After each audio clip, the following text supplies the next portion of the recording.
I think I'll go ahead and get started because I have to read a few things about everything. Good morning, everybody. Good afternoon, wherever you are. Thanks for attending the La Plata Dems Club Lunch. The goal of the club is to bring together all Democrats from the most conservative to the most progressive to celebrate our shared values, appreciate who we are, and work together to put more Dems in office. I'd like to acknowledge our luncheon sponsor, which is Albrechta and Albrechta Law Firm. They've been supporting us for several years now. So if you need legal help, please think about Albrechta and Albrechta. And I'll put a link in the chat at some point. Our speaker today will be Nellie Moran. She's the campaign manager for the website, well, for the organization Yes on HH. So how we do this is everybody's asked to stay muted except for the speakers, our speaker, myself, and Kirby, who's helping with questions. If you want to submit a question different from the ones we might ask during the luncheon, please use the chat feature on Zoom. We'll get to you. Please don't unmute yourself and speak. Send your questions to everyone in the chat window. So if you're having trouble with internet connectivity, you may want to disable your video. Audio only works better if you have a slower connection. This Zoom meeting is being recorded and will be available within a day or so for viewing. You can see, and that'll be at the laplatterdems.org website. You can choose speaker mode, which is up in your upper right corner, those three dots, which will bring up a larger video of the person speaking, or you can keep it on gallery. I would like to encourage everyone to donate to the La Plata County Dems in this non-election year. It keeps our office rented and we can accumulate funds ahead of the need for next year. Monthly donations are particularly appreciated and you can set those up on Act Blue. Monthly donations make it easier for you to get to the party with relatively little pain. This is our 7th lunch for 2023. We are working to bring some great programs for you in the future. If you have any announcements to make, please enter it in the chat window as well, and we'll recognize you at the end of the lunch. So I'm going to introduce Nellie Moran from Yes on HH. She's a campaign manager for Yes on HH. Just said that. I'm going to put some things in chat, and then I'm giving it to you, Nellie. Thanks. Thank you, Karen. Hi, everyone. As Karen just mentioned, my name is Nellie Moran, and I am serving as the campaign manager for the Yes on Proposition HH measure. In my day job, I serve as the chief of staff to the Senate majority in the state legislature. So happy to chat about HH today and also offer myself as a resource for all things legislatively moving forward after the election. So I do have a couple of slides that I'll share my screen so that you all can see them. But the goal for the day today is to provide an overview of the measure and sort of chat through the various components of the measure, but then really to open it up to you all to answer questions and make sure that you have all the information that you need.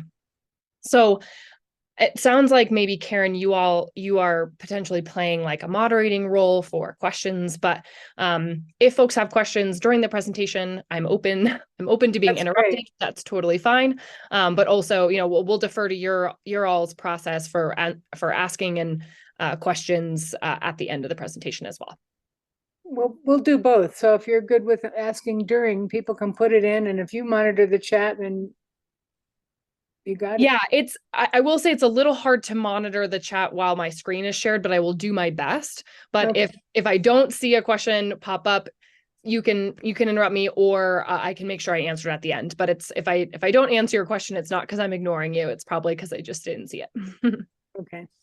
All right. So with that, let me share my screen and we'll get going. Okay, can everyone see my screen? Yes. Great. Okay. So if there's one thing that you take away from this presentation today, it's that Proposition HH is the legislature's proposal to provide property tax relief to homeowners and businesses across the state. Doing so in a way that doesn't significantly harm our schools, our libraries, our fire districts, recognizing that lots of local services rely on property tax revenue. This measure tries to thread the needle between providing relief for homeowners, but also making sure that those cuts don't fall on the backs of teachers and firefighters. So that's sort of an important, really important aspect of this proposal. So before we really talk too much about the proposition, I want to talk briefly about the history behind it and how we got here. I won't go through this entire timeline. And also I should mention at the top that I'm happy to share these slides afterwards. So folks, don't worry about taking really vigorous notes on anything on the slides. I'm happy to share these around at the end. So I think, I'm sure you all are very aware that in 2020, the voters in Colorado repealed the Gallagher Amendment, which was a constitutional provision that sort of kept property taxes pretty low across the state and had some pretty devastating impacts for not only the state's ability to fund education, but also for rural communities to provide the services that they need to keep their communities safe and running. So that measure was repealed in 2020. Since then, over 20 ballot measures have been filed by various anti-tax extreme Republican groups to provide an alternative to the Gallagher Amendment, all of which would cap property taxes in some arbitrary fashion, whether that's at 2% growth, 3% growth, 4% growth, et cetera. The initiative that is currently moving forward, filed by Advance Colorado, is Initiative 50, and that seeks to cap property tax growth at 4% every 2 years, so 2% every year. So again, would have pretty dramatic impact on the state's ability to fund services. And so the legislature felt really compelled to come up with an alternative to the really extreme measures that were moving forward. And so they recognized that with property taxes set to increase by 40% on average across the state, there needed to be some sort of relief for homeowners and businesses, but wanted to make sure they're doing it in a responsible way. And so that's where Proposition HH comes in. So this is a summary slide, and I'll go through every sort of component of the slide or the measure as well. So the measure provides property tax relief in a couple of different ways. The first is that it reduces the residential assessment rate for all homeowners and provides a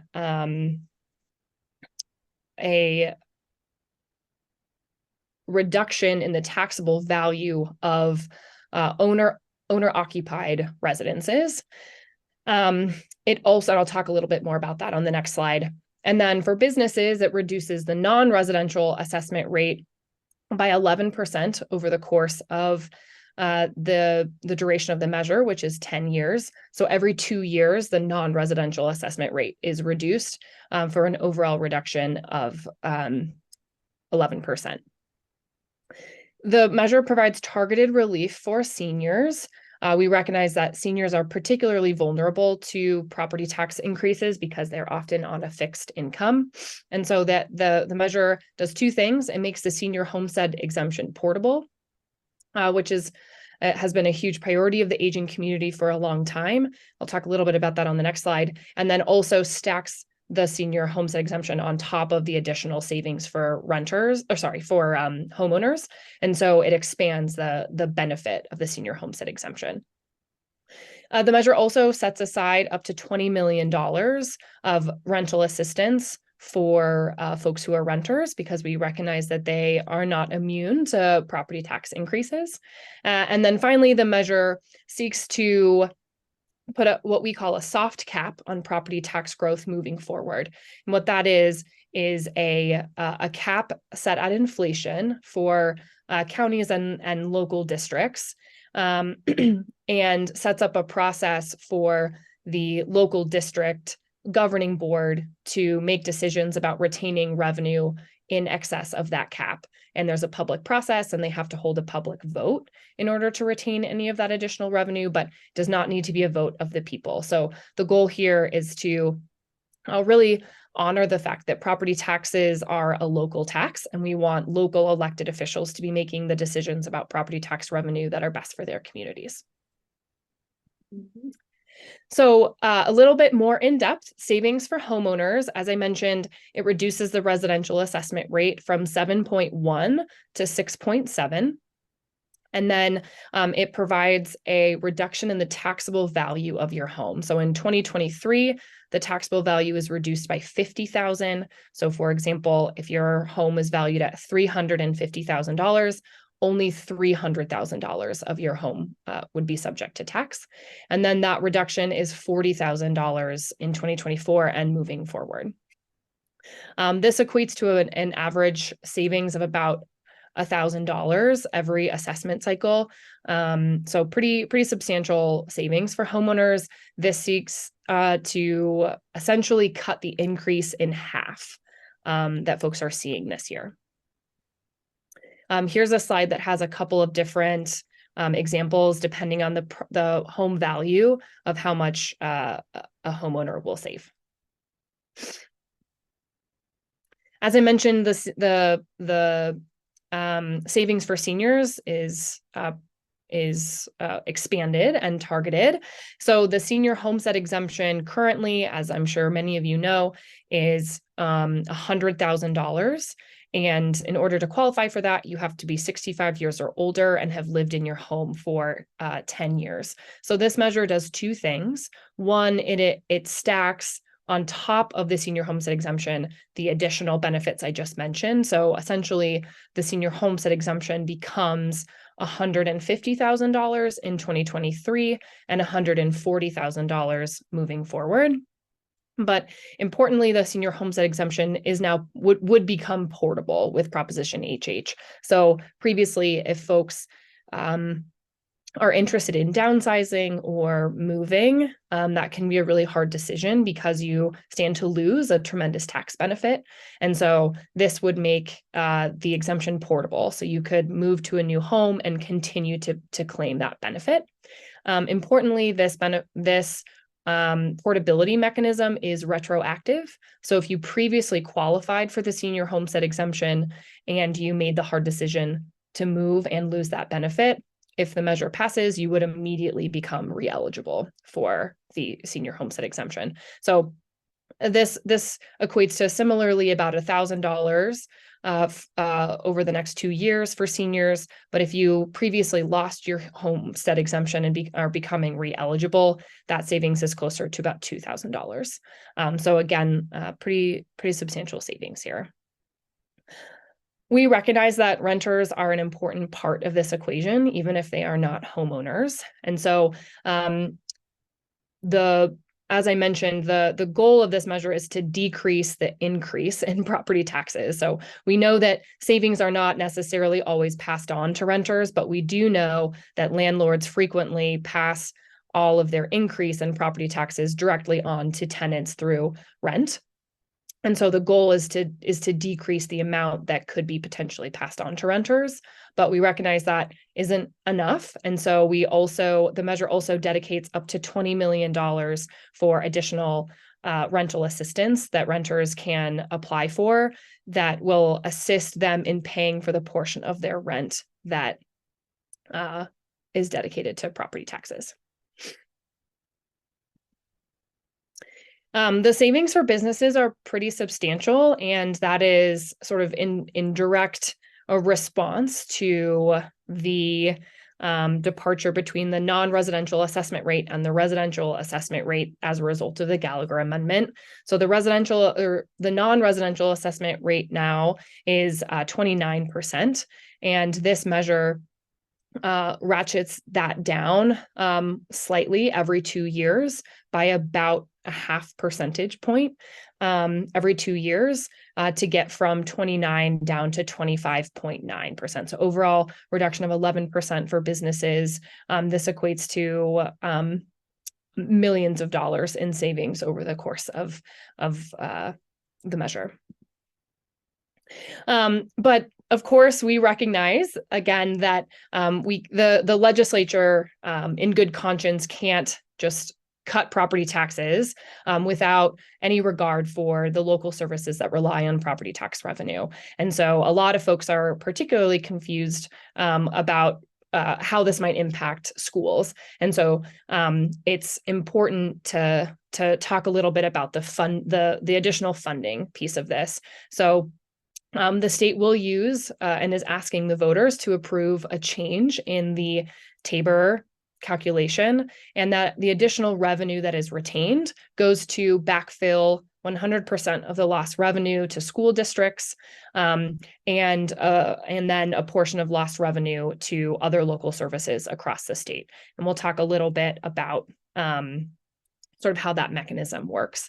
In the event that there's additional revenue retained that doesn't go towards backfill, that is deposited into the state education fund to help begin to pay back some of the lost revenue over the last decade as a result of the Gallagher Amendment. So Proposition HH allows the state's revenue to grow by 1%.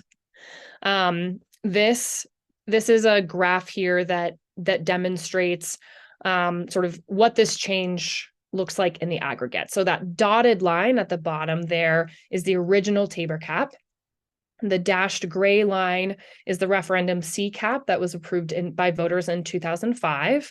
And then Proposition HH would elevate that cap just slightly by, again, 1% annually, which is that hard, dark black line. So you can see that in relation to the referendum C cap, right, this is a relatively small change to the Tabor cap. However, will allow the state to retain a significant amount of money over the course of 10 years to, again, make sure that our schools remain funded and the local services that rely on property tax revenue remain funded. So the additional revenue that is retained under that cap goes to backfill every year a portion of the budgets of fire districts, library districts, water districts, et cetera, to make up for the lost revenue that they may be missing out on, if you will, from the property tax cuts. The last piece of the measure that I will talk through is sort of the impact to the Tabor refund. There's been lots of questions about that.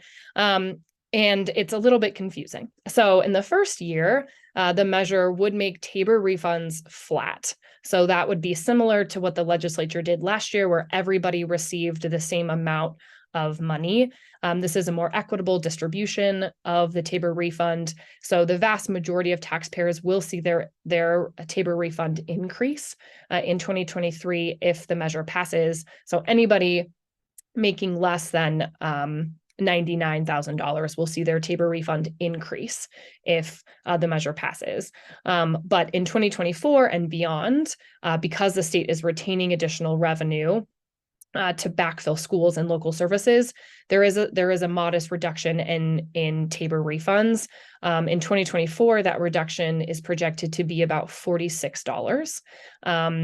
And Tabor refunds are still expected, depending on economic circumstances, to be about $500 per taxpayer. So there's been a lot of confusion and misinformation about the impact on Tabor refunds, but happy to sort of chat through what that looks like. So the last thing I'll say is, again, sort of circling back to what I mentioned at the beginning, the legislature feels really strongly that there needs to be some sort of relief for homeowners and seniors and businesses in the face of a statewide 40% increase in property taxes, and wants to make a responsible decision on how to do that. So we're facing the threat of Initiative 50, which would cap property tax growth at 2% annually. And we're really worried about that. And so we feel like Proposition HH threads the needle between providing relief for homeowners and seniors and businesses, but doing so in a responsible way that doesn't have incredibly devastating impacts on our local services.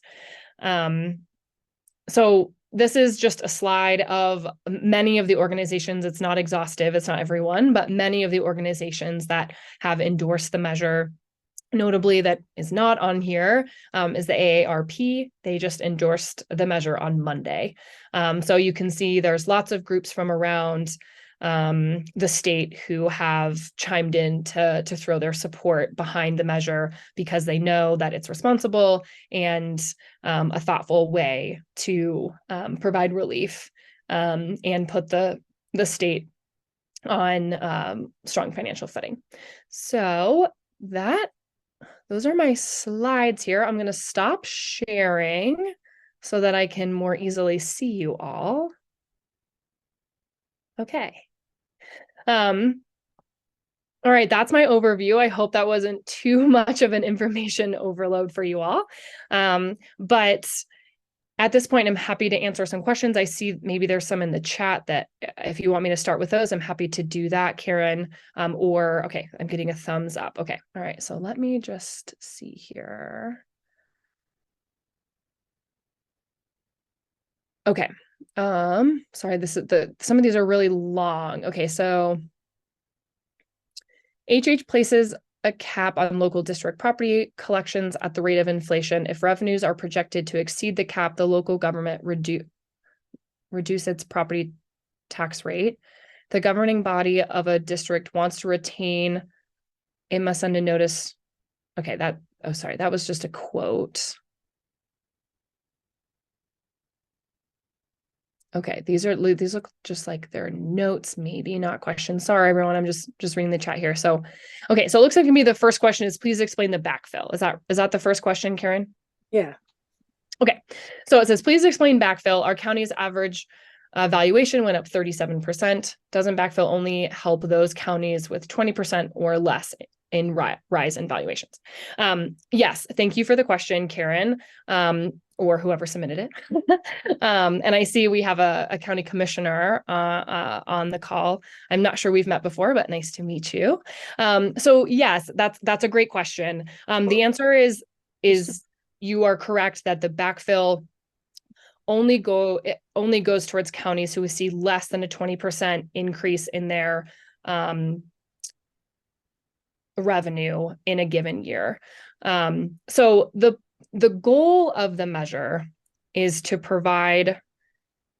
allow districts and counties to realize the vast majority of the growth that they're seeing. So in La Plata, if you're seeing 37% in growth in your assessed values, that equates to a 37% in 1 year of the amount of revenue that district is retaining. Okay. If Proposition HH passes, that increase is likely to equate to closer to about 30. I'm doing math. I'm not doing a calculation right here, right? So I'm just doing it sort of in my head, but roughly to an increase of still about 34%. So even if there is not backfill for that lost increase, the county will still be able to see a 34% about increase in the revenue that they're seeing. That is not necessarily the case, right, for some of the more rural counties or smaller counties across the state, where they might only be seeing a 10% increase, and therefore, if that increase goes down to 7%, that's a significant hit to their budget.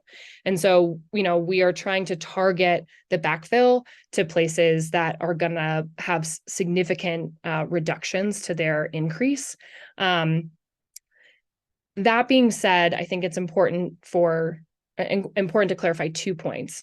One, school districts are always backfilled 100%, right? So your school districts in La Plata County, for example, are not going to be cut off from backfill or not ineligible to receive backfill. So school districts are always eligible. Fire districts similarly always remain eligible for backfill. And those fire districts are eligible to receive up to 50% of the lost revenue. So again, they're still able to see 35% growth. Again, I'm playing fast and loose with these numbers because I haven't done the calculation, but if it's 30, if you in the absence of HH, if you're seeing 37% growth, if HH passes, you're probably going to still see about 34 to 35%. And then that additional sort of 2 to 3% that is lost is what gets backfilled 50% for fire districts. Clear as mud. The last piece I would say just on that topic, right? I think the goal of this measure, again, is to allow districts to realize the vast majority of the growth they're seeing, right? The alternative here that we are trying to prevent is a 2% cap. So we're sort of, this proposal is juxtaposed the initiative 50, which caps growth at 2% every year. And we're trying to say, okay, you might not get 37%, but we're trying to help you get 35% or 34%, juxtapose Michael Field's measure, which is 2% growth every year. So there's a pretty stark contrast between what the legislature has put forward and the initiative that was collecting signatures and has gathered the signatures to be on the ballot in 2024. Okay. We have a question from Jessica Wheeler about property values. Can you see that in the chat? Let's see. Local property values and tax assessments have come up from second home buyers driving up the real estate values. It's one of the effects, yeah. Often these homeowners keep their residency in 0 state income tax states and are therefore not paying their fair share for local infrastructure. Did you look at the possibility of treating those non-resident homes differently? Yeah, I'm really glad you asked that question, Jessica. So the measure, I probably didn't make this clear, but the measure actually does treat owner-occupied versus non-owner-occupied residences differently. So non-owner-occupied residences are not eligible to receive the reduction in the taxable value of the home. So only owner-occupied residences qualify for the $50,000 reduction in 2023, and the $40,000 reduction in 2024 and beyond. So yeah, I think it's a great point. And the legislature did try to address the disparity between owner-occupied versus non-owner occupied. And there was some we got some particular heat about that from Republicans and sort of anti-tax groups, but we felt that was a fair, a more progressive, and a more equitable way to provide property tax relief for Colorado residents. Yeah, some of Nellie, these this is Commissioner Porter Norton. Thank you for being on this call, and I'm going to give a little bit of a setup. First of all, I'm just speaking for myself. The county commissioners have not developed a position yet, so we wanted to get through some forums and the Blue Book and hearing you and others. And I completely acknowledge and understand that things like Initiative 50 are just really scary for our state. You know, we're in this really hard thing right here where we're having many lower to middle income people and above get just these astronomical bills. I think it is important to understand that counties like ours are unique. We haven't raised our mill levy since the 80s. And so we're not, even though we would be collecting more, as you said, and I'll have our finance team check out those numbers, that doesn't mean we're getting a windfall by any stretch of anyone's imagination. So losing that backfill, and the other thing is, just like any government, we have inflation, we have pandemic prices, we have $140 million to catch up on our roads from now until 2040. So I kind of pride myself on that La Plata County is not a big spender. It may seem that way. We just got a bunch of ARPA money that we deployed all over the place and did great work with it. But my point is that not all counties are the same in terms of our mill levy. And so yes, we'll get more property tax, but the needs are spoken for. So I'm here to learn, but I want to put it out there that we could potentially lose 46 million over this entire time period. And please, I'm kind of doing what you're doing. That's back of the napkin, because we don't know future valuations. But I put in the chat what we're going to lose. And that's going to cut our sheriff's department. That's going to cut senior services. our weed program, everything that comes out of the general fund. I do want to say this is when messaging needs to be both, but I also understand the danger of not doing something and having Initiative 50 pass. But I guess just my question, there is a question here, believe it or not. Are you seeing counties are like ours that don't have a mill levy? We don't have a generous mill levy to start with. So even though we're going up, it's just getting us caught up on some things that we need to be doing anyway.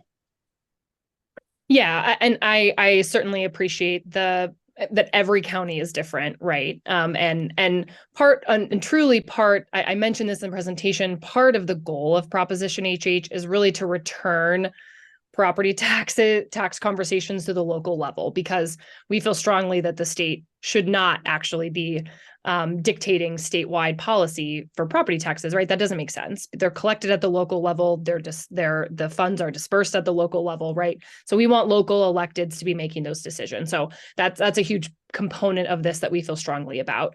To the other piece of your question, I think, yes, we recognize that counties that are increased in have elevated assessed value increases are not going to increase their budgets as much as they would if Prop HH doesn't pass, right? However, I do think it's really important to clarify, right, that that the 4 to 6 million that La Plata may not receive over the course of 10 years, contextualizing that with the entire budget of the county is important, right? That's less than 1% of the budget over the course of 10 years.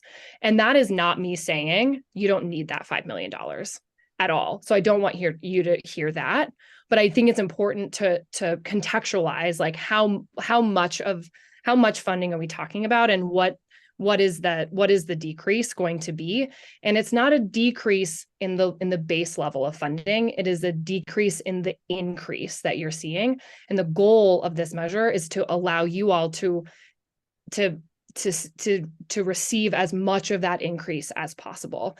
And so I just want to make sure that folks are clear on that the county will still see a huge increase in the funding. And I know that's needed. I know that your mill levies are lower than other places. So this is not me saying you don't need that money. I'm not arguing it's a windfall, but I think it's important to recognize that there will still be large increases at the county level, even if HH passes. And then the last thing I will say, Commissioner, is, I work in the legislature, but I'm not going to work in the legislature forever. So I can't make promises about the future of the legislature and sort of what decisions the legislature may or may not make. But what I think is really important about this measure in particular is that it's statutory. It is not a constitutional amendment that is going to be enshrined in our Constitution that we can't make changes to without a vote of the people. And so I think certainly I can speak to legislators who are currently in the legislature, are absolutely committed to having continued conversations about backfill, what the formula should be, what potential unintended consequences might come up over the course of the measure, right?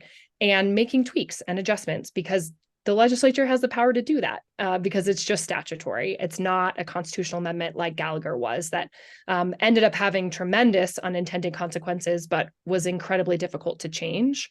And so, again, I can't promise that changes will be made, but I can promise certainly more engagement, more conversations, more sort of study of the impact and how these numbers are playing out.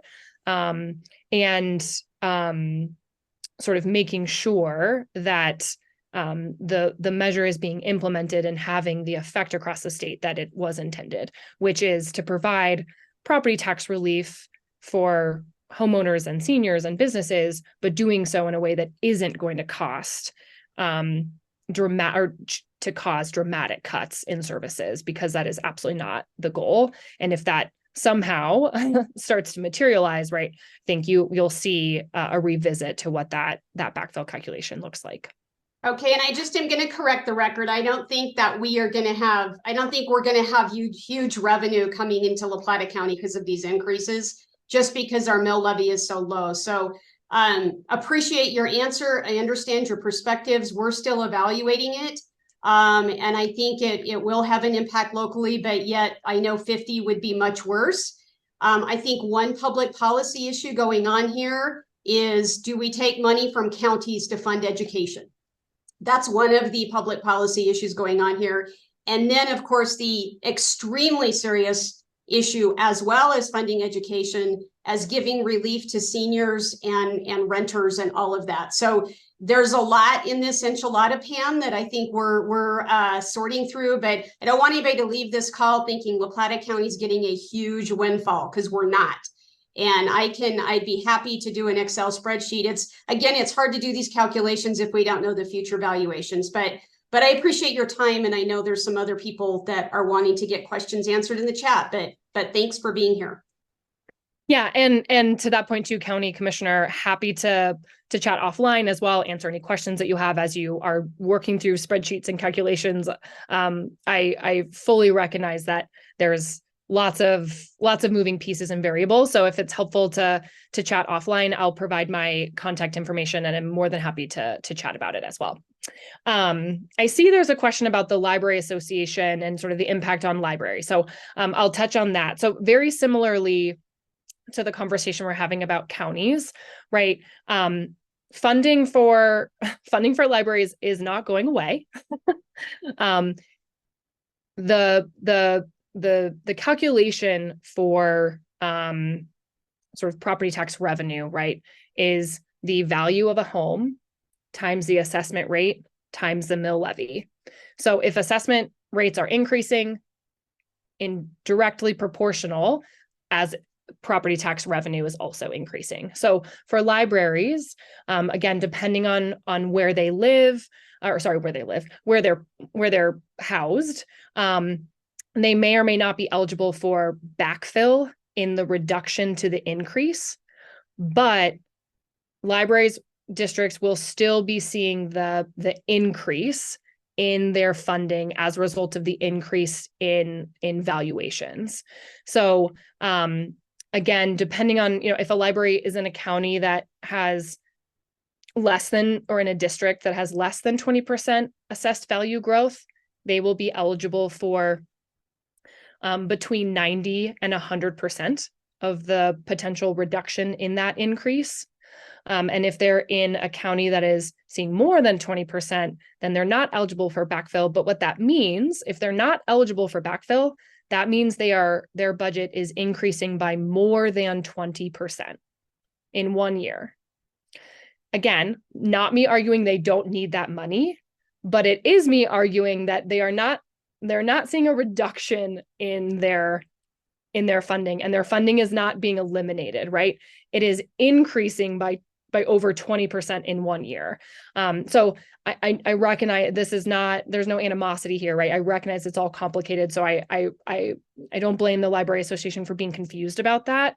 But I do really want to make sure you all understand, right, that if a district is seeing less than 20% assessed value, they're still going to see an increase, and then any reduction in that increase will be backfilled, either 90 or 100%. And if they're not getting backfilled, that means their budget is increasing by more than 20%. So this is not going to equate to a reduction in budgets if you use 2022 as the baseline year. I just brought it up. This is Russ Taylor. I just brought it up because it might be a good idea to try to add them to that list of associations that are backing this proposition. And if they're giving that kind of information out to the libraries, you'd be well served to make sure they could change that idea. Yes. Yeah. And we've had lots of conversations with Special District Association and lots of special districts. So really appreciate the question. And it is, we're doing lots of engagement, lots of education to make sure folks really understand the impact that it will have on their particular budget. So very much appreciate the question, Russell. Looks like Gwen asked, how does Yeah. Education 50 interact? Yeah, great question, Gwen. So technically speaking, Proposition HH will not prevent Initiative 50 from moving forward. That being said, we feel that it's important to offer voters something now that provides them some property tax relief, but does it in a responsible way, so that the Initiative 50 next year doesn't seem as attractive or doesn't seem sort of like as necessary, right? It's like, okay, we just provided some relief, and it sort of helps quell the concern about rising property taxes. If we're able to cut that increase in half, it makes voters much less hungry for a different property tax cut that is really going to hurt their schools and other local services. So the goal is to provide some relief, but do it now, not next year, right? Now, when to really meet the moment, but again, do it in a responsible way. And the other thing I will say that I think is particularly important for this sort of backfill conversation, right? Initiative 50 has no backfill. So not only does it cut districts, 6 or 7 times more than what Proposition HH does, there's no backfill. So there's no opportunity to make up revenue. And so if Initiative 50 is going to move forward, that actually means Proposition HH becomes even more imperative to pass, because it does allow the state to retain additional revenue over time to offer backfill to counties and other local services, such that if Initiative 50 moves forward and it passes and districts are totally cut at 2% every year, Initiative 50 doesn't offer any backfill, but if HH has passed, the state will be retaining revenue that could be used for backfill. And so again, we see the threat of Initiative 50 as very, very strong, and feel incredibly strongly that the state has to identify some sort of additional revenue source to make sure that funding for counties, local services, libraries, schools, et cetera, are not going to face dramatic cuts if Initiative 50 moves forward. Okay, and Marcia asked one correction, or is she correct in that 50 is a constitutional amendment, which is much harder to change than a legislative? Correct. Yes, that's correct. And so again, that's part of the fear that the legislature has, is that not only is it just horrible policy, but it is also a constitutional amendment. So we'd be it's worse than the Gallagher Amendment, particularly for rural communities and our schools. And again, would be another constitutional amendment. So it'd be enshrined in the Constitution and very hard to change and or remove. That alone is scary. Yes. Very much so. Who's a former city councilor here, and very many other things too. He asks if you could clarify the process for local entities raising their revenue limits. How does this differ from debrucing, which I don't even know what that is, Dick. So I'll give it to you if you want to ask the question. Yeah, no worries. So yeah, it's actually very different. So I'm glad you asked the question, Dick. So in order for, and actually, Commissioner, is La Plata County debruced? Yes, we are. Okay, great. Good news. Good job, everybody. So in order to debrucing, for those who aren't familiar, is sort of allowing the county to retain revenue in excess of what the Tabor cap would have been. But that's separate from Prop HH, so we don't have to worry too much about that. But the local cap is different significantly in one really important way, and that is, in order for counties to have debruced, that needed to be a vote of the entire electorate, right? The vote of the people, if you will. In this measure, in order for a local governing board to retain additional revenue, they have to hold a public process and a public hearing and take a public vote. So the people who are voting to retain that revenue is not the state, is not the electorate, not the whole, not all county residents, it's the elected officials. And so we feel that's really important, because local officials are elected for a reason, and that is to manage their community, right? And help make decisions about what funding priorities should be, and really to make sure that the district is able to address the needs of their community.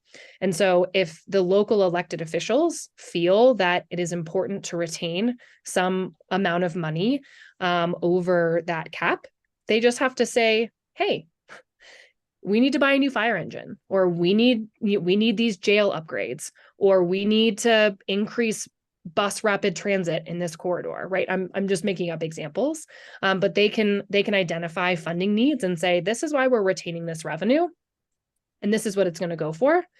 And just the elected board has to make that vote. It does not have to go to a full vote of the people, which again is really important. It's a very different threshold. Yes, but let me interject, because it strikes me that that is literally contrary to what Tabor says, which says that if you're going to raise taxes, you have to have a referendum. Mm-hmm. So this isn't,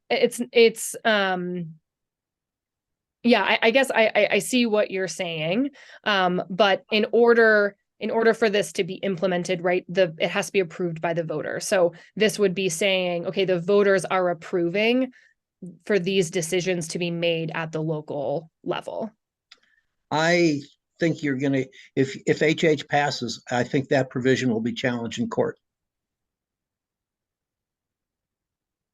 Okay. I will vote for HH, I think. Since I have the floor, I'll take it. A friend of mine has a spouse who is very active in the League of Women Voters, who is deeply concerned about the complexity of this issue, the complexity of this proposition. Having listened to you, I concur, but overall, I think certainly the goals are sensible. And particularly if Proposition 50 is the alternative, I think it's likely to be an improvement. I'm a senior. I would benefit a little bit from the extra homestead provision. So that's all good stuff. But it is a very complex thing, and getting the word out to clarify that to the people is going to be a challenge. And we only have a few weeks. Yeah, I couldn't agree with you more. So I appreciate all of the help that you all will hopefully provide in providing some education to not only folks in La Plata, but other friends, family across the state. Certainly recognize it's complex, and would love for this to be super easy. But unfortunately, right, we the legislature has an incumbency to govern and try to do it responsibly, right? So it would be much easier to just cut taxes and have no regard for the impact on local services and schools, what have you. That'd be very simple, and would be very easy for voters to understand. The complexity comes from the legislature's dedication to trying to thread a needle around doing this responsibly. So I wish that wasn't the case. I wish it was easy and not complicated. But the goal was not to make it complicated. We didn't set out saying, let's try to make the most complicated measure we possibly could, even though it probably seems like we did. It really is a result of lots of really hard conversations about how do we do this? How do we provide relief to people? Who needs it the most? How do we provide targeted relief, but do it in a way that that puts the state in a financial situation that will be able to manage the impact of tax cuts, right? Because without that, we face devastating cuts to services that we all know are important to our community. Nellie, I just want to jump in and say something that, coming to your rescue on that answer, that was exactly right. And I just would note that the reason we're in this mess is years and years and years of policy and constitutional amendments being set at the state level. And I heard another presentation on this by the president of the Senate. And he said, you know, we're elected to govern and we're doing the best we can in the midst of Amendment 23, Ref C, the funding that has been cut to public education through past deals, and then, of course, Tabor. So, Dick, I totally hear you. And I'm concerned about how long the blue book is on this. But then I kind of look at, you know, the good old put yourself in somebody else's shoes of trying to navigate all this at the legislature to avoid the kind of draconian, extremely right-wing things that we're seeing. So I don't envy those who have been the authors of this. And even though I think it's imperfect, you know, I'm listening to everything. But yeah, you know, we need to fix the entire system so it's a little easier to govern at the state level. Just in my humble opinion. Thank you, Commissioner. Karen, I see you have there's a question in here. Is it's a decrease to the increase good messaging? Typically what we try to say to folks is that we are reducing the increase by 50%. And that seems to resonate well, right? Because again, the goal here is to allow local services to see an increase in funding. We know folks need an increase. Our local services need an increase. And our property taxes are quite low in Colorado, but we're trying to balance that with the fact that a 40% increase in 1 year is very hard to absorb for families, for seniors, et cetera. So again, that's a nod to us trying to thread the needle of providing some relief. And so we say it will reduce the increase by 50%. You're talking about the increase. I want to get the messaging right because we're the Dems here. So yeah, you're talking about reducing the increase of property taxes? Yes. Okay. Well, yeah. So if you're a homeowner and your increase, on average, it sounds like La Plata County is about 37%. So your property tax bill is set to increase 37%. And the goal of this measure is to cut that in half. Okay. For perspective, I just want you all to know that I'm in the mobile home park that went co-op 2 years ago. And our property tax bill for the whole 16 acres was 24,000, I think. It is now 40. So yeah, there you go. I'm going to be pushing the legislature for something to break mobile home parks out of this. So yeah, and happy to have a conversation about that.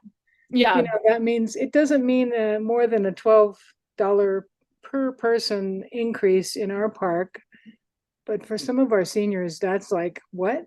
$12. You know, it's a lot. So that's just for perspective. And then I want to mention Dick said is a constitutional amendment, Prop 50 bases a higher threshold both for getting on the ballot and for approval. So anything we can do to message away from that and keep people from signing to support. Yes, that's true. Yeah, it's a constitutional amendment, so it requires 55%, not just 50. Proposition HH is just 50%. So we have that in our favor. But you know, actually, I'm not sure. My understanding is that their folks are not actually collecting signatures anymore for that. They've turned in their signatures. They met the threshold and are waiting for their signatures to be validated by the Secretary of State to move forward in 2024. Yeah. And Dick has a question about Tabor. Uh-oh.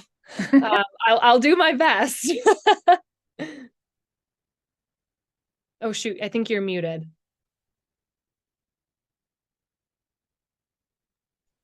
Yeah, as even before I was served on the city council as a new resident to Colorado, I became pretty interested and concerned about what Tabor was doing.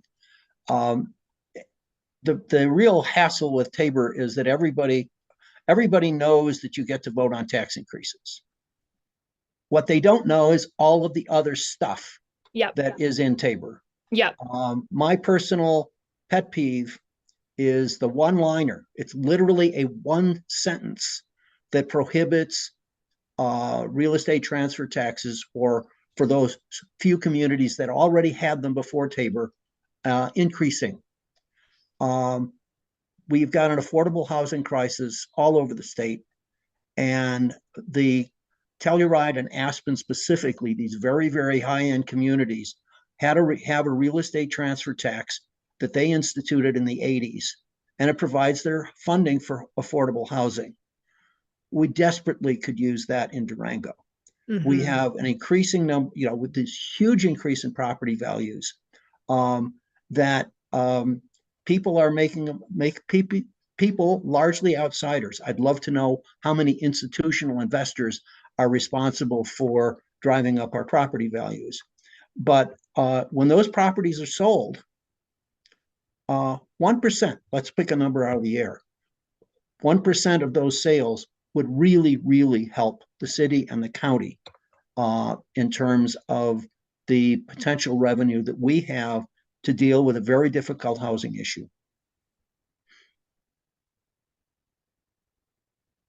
So the question, actually, there is a question here.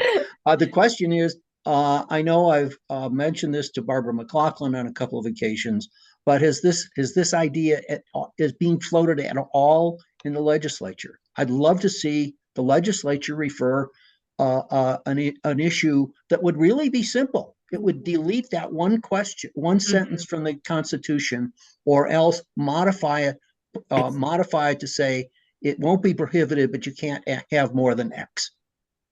Yeah. Happy That I to think address would be that, but Nellie's saleable. closer to the legislature than me. So Nellie, if you don't have the answer, I can give one from what I know.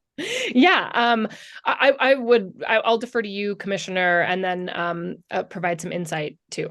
Yeah, totally, Dick. You're right on time. And so it's a really modest, if you're looking at buying a house, especially now, unfortunately, with the prices, it's a modest cost at the closing, I think, or whatever, however it works. But it is prohibitive under Tabor.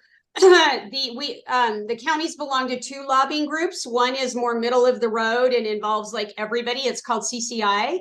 And another one is more progressive called CCAT. And we belong to both. And we're definitely talking about it because of the painful effects of the lack of workforce and affordable housing. And what we're trying to do is get it in so it's permissive, meaning you would have to vote it in locally. So it would just give you the chance to have another tool in the toolkit, but you would still have to vote it in locally as the people, not just the electeds. And it seems like I've only been in office, well, it feels like a long time, 3 years. And every year it comes back, and it's coming back stronger and stronger each time we talk about it. So I think we're gonna see a bill eventually, whether it's in 2024 or 2025. But it immediately gets just giant opposition from the real estate community and, a bunch of other people. But I kind of see the tide turning, that we have such a crisis in housing that maybe we'll get there. Yeah, and the only thing I would add, right, is, yeah, couldn't agree more, right? Tabor is very complicated, and most people don't even know the half of it, right? Because there's so many different pieces of it. And what was so smart about Tabor was that it was implemented with one vote, but it can never be unraveled with one vote. And so you have to sort of take out each of the chunks. It's hard. And to the commissioner's point, anytime you try to touch Tabor, which we're seeing that with the Proposition HH, right? They're saying this is the Democrats' way to just eliminate Tabor, which A, is not possible, but B, also is just not the case, right? We're making you saw that graph, it's a relatively modest change in the Tabor cap, but touching Tabor is like the holy grail for conservatives, and you can't touch it. That's like the end all be all for them. And so any conversation just immediately ignites very, very fierce opposition. But I think more and more the legislature is open to additional conversations about how to make the financial system of our state more tenable. Maybe not system, but like the financial equation for how counties and the state funds services across the state more tenable. I want to be. Oh, sorry. Go ahead, Karen. I was just going to say, has anybody else got any questions? I was just going to make one comment. As you know, this is being recorded, And I'm flying out tomorrow morning, so I will make every attempt to get the recording posted immediately after this meeting. It's just with my internet, it takes a while to upload it to YouTube. So this is a public recording. I think everybody here should be, I'll send out a link to everybody that registered for the meeting, and you can share that link with anybody you want. So, and I think the discussion that we've had will provide information to people who are concerned about, these kinds of issues. So I would just encourage everybody to share that link and, make sure that we spread this message as much as we can so people can make an informed decision. Yeah, and I just put my contact information in the chat. That's my email address. It's my personal one because this is all done on my personal time. So please feel free to reach out if there's any questions or any clarification that would be helpful, or any other additional resources. I'm more than happy to help. We want to make sure everyone has adequate information to make an informed decision. As long as we've got some time left, I've got another question. This comes back to HH. But it relates to Tabor. And one of the brutal things about Tabor is that you combine that with the constitutional mandate for a balanced budget. And when you have a recession, the budget goes, the revenue goes down, the budget goes down, and Tabor says you can't get it back, or right. You can only get back a little bit at a time. And so your graph about effective Proposition C is really telling. Here we are 10 or so years later, and it makes a really significant amount of difference. And so one of the questions I have relates to how does this all work if there's a recession during the duration of Proposition HH? Yeah, that's a great question.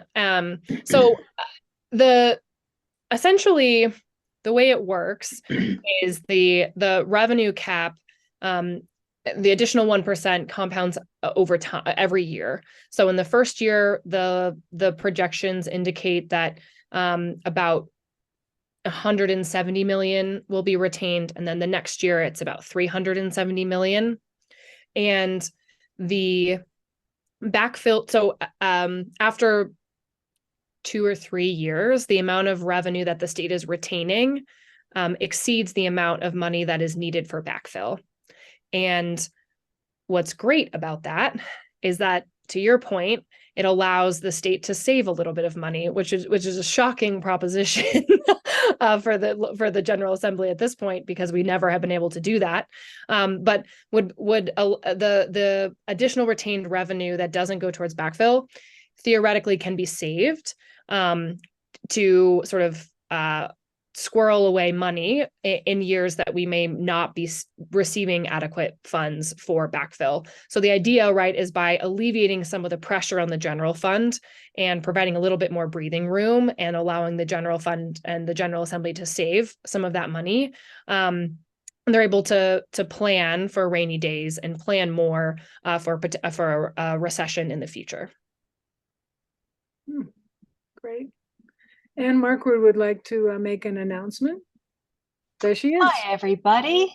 I'd like to make one quick announcement, which is at the end of this month, on Wednesday, October 25, there will be a party given to all Democrats by the Democratic electeds, basically thanking us for years and years of getting them all elected. And we have quite the blue slate locally, and we're pretty excited about that. So the party is going to be on Wednesday, October 25, from, we think, 5 to 7 p.m. at the home of Britt Bassett and Ilana Stern. Look for details in the newsletter. It's basically going to be a potluck. We can bring some finger foods, and they will bring some cocktails for us, or champagne, or whatever. And there might be, I hear, an exciting announcement or two about 2024 as well. So please show up on Wednesday, the 25th. We look forward to seeing you there. Thank you so much for your time, Nellie. We appreciate that too. Yeah, thank you, everybody. Really appreciate the engagement, all the questions. I really mean it when I say, please feel free to reach out. I'm happy to continue the conversation. So we have announcements in the chat of a bunch of things happening. We have a free film coming up on the 17th about healthcare, which is another huge issue. We're skipping November and December, and I put in the chat that our next meeting will be in January, probably the 9th if we have it. So we're want to thank everybody for coming, and especially thank you, Nellie. It's incredible, and boy, you're a volunteer like all of us on this thing. But thank you for all your work. Thank you, everybody. All right, thank you guys all for coming.